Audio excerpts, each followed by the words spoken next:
Masih bersama saya Rizka Devi dalam Kompas Aceh. Saudara Bank Indonesia Aceh berkoordinasi dengan pemerintah daerah mendorong ketersediaan pasokan barang kebutuhan pokok guna menjaga stabilitas harga di pasaran. Salah satu strateginya dengan sistem barter barang dari daerah surplus untuk mengurangi tekanan inflasi.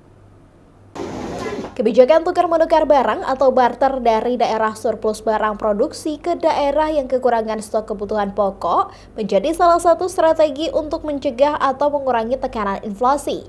Ini dapat dilakukan di tengah tekanan inflasi yang terjadi saat ini. Bank Indonesia mendorong bersama pemerintah daerah agar dapat melakukan strategi itu. Untuk menambah stok kebutuhan barang pokok di Aceh, pemerintah bisa mencari daerah yang surplus komoditas tertentu baik di kabupaten kota maupun dari luar daerah lain. Bila stok mencukupi, harga stabil dan inflasi bisa stabil. Caranya salah satunya dengan ini, tukar-menukar ya.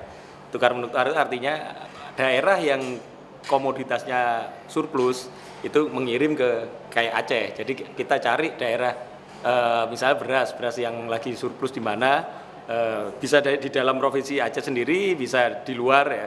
Terus didatangkan ke wilayah Banda Aceh misalkan.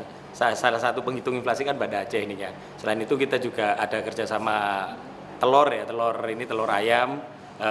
Kita kerjasama dengan dengan daerah lain untuk didatangkan ke Aceh, dan tempo hari juga sempat dengan cabai itu di daerah Jawa, kita datangkan dari Jawa ke Banda Aceh. Nah itu upaya-upaya kita paling enggak dengan stok yang didatangkan itu bisa menurunkan harga.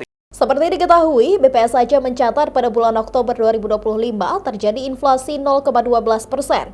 Hasil pantauan dari 5 kabupaten kota yaitu Aceh Tengah, Aceh Barat, Aceh Tamiang, Banda Aceh, dan Lok Sumawe.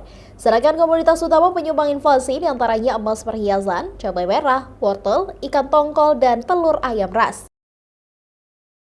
Musajab, Kompas TV, Banda Aceh.